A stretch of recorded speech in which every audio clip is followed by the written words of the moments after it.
Aislinn, great to see you. Welcome to Pop Alternative. Thank you for having me. Happy to be here. Really exciting. The horror movie genre has always been around, but it is just one of the most elevating genres right now. There's so much happening. This is a monumental film. This is the first, Irish language horror film, which is insane. So congratulations. Do you think about these things as being a filmmaker? The fact that you're in a genre that is monumental and is groundbreaking right now, or do you just think about the storytelling and then everything else just comes afterwards?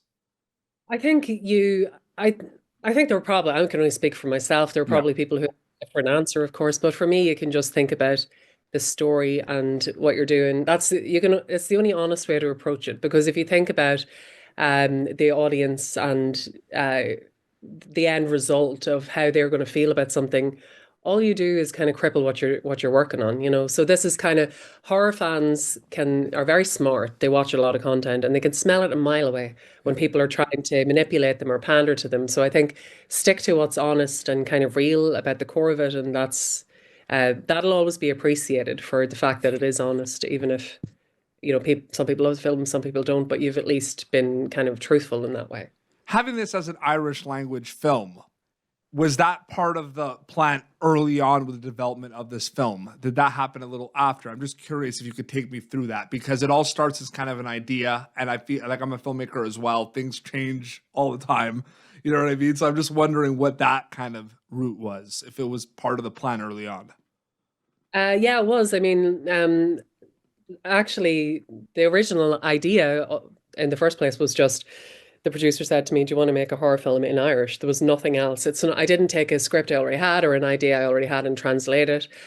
He came with that suggestion, and then I thought, "Huh, do I want to do that? Mhm. And if I do, what should it be about?" So the whole story, the world, everything evolved out of the fact that it was in Irish rather than the other way around. Absolutely. The movie has a lot of kind of moments where sometimes it's a little bit of like a setup and a slow burn, and then there's these kind of 0 to 100 moments, and it's what the audience member wants as a horror movie because you want the adrenaline rush. I find it interesting because you're going to be directing this film, and it's whether it's in sequence or not, it's you're directing the film basically. But I'm wondering if there are some scenes or some big moments in this movie when you're filming it, because sometimes a scene that we see that's like 4 minutes on screen might have taken you like most of one day, which I find very interesting. Do those big scenes feel like their own movie, or are they part of the big kind of process, so to speak? Well, I mean, first of all, we shot this in 20 days. It was a real, like, it was like bam, bam, bam, just shooting everything. Nothing was more than three takes. I think that was the record. It was like three takes. That's it, no time. Mhm. So, but you do know those pieces that are going to be like, sort of your set pieces that are going to need a bit more, especially in horror, because you're trying to create a sense of tension. You need some space around horror. You can't just go bam. You need to build up to the moment, like the kind of the held breath before the scream, I suppose. So the scene in the basement took the guts of a day. We might have shot some very small after that, but that was the guts of a day. But then there are other moments in there that were pretty quick that it really depends on the context of the scene and what's going on. But in that one, because there's so many different shots to create the whole tapestry of it, it was like meaty. Yeah, it took a while. Horror movie fans like myself with Shudder, we're like kids in a candy store. You know what I mean? That's our playground, right? Yeah, yeah. And we're dialed into all the releases and we're super excited. Are you aware or getting aware of this kind of weird, surreal dissemination process of filmmaking where you make a film, it's in your hands, and then at one point, April 25th on Shudder, it's out of your hands? Is that something you'll ever kind of be able to kind of process, or is it something that's always going to be crazy to you?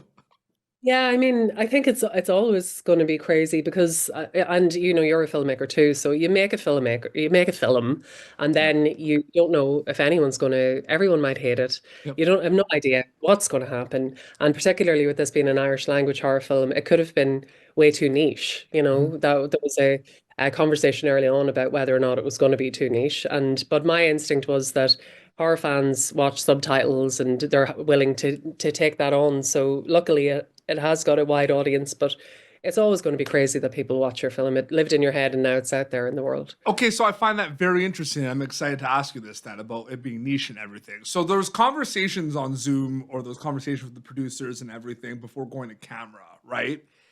That's really interesting that you mentioned about being niche, because I feel like with everything happening in horror right now, I feel like you want to make things stand out or niche. Like I feel like that's kind of on the top of a lot of filmmakers' brains, right? So besides the Irish language component, right, and like the niche component, was there anything else about the style of the film, of like having nothing to do with what language it was in, right? Having to do with like the style of, because it's a folk film, like a folk horror film as well. Like, were there any conversations about that and like how are you going to make that kind of stand out compared to other horror films? Because I do find that interesting.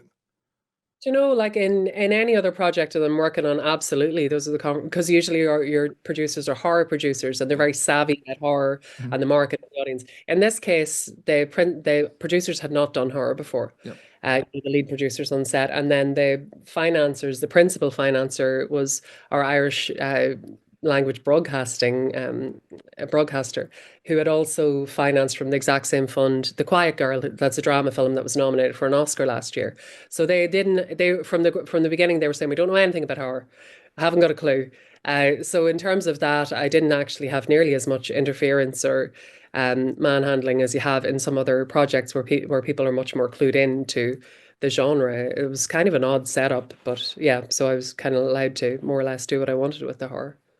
Does it excite you to be in a situation in your film career where you're making, a horror film that's going to be, disseminated on Shudder, that is groundbreaking with the fact that it's the first Irish language horror film?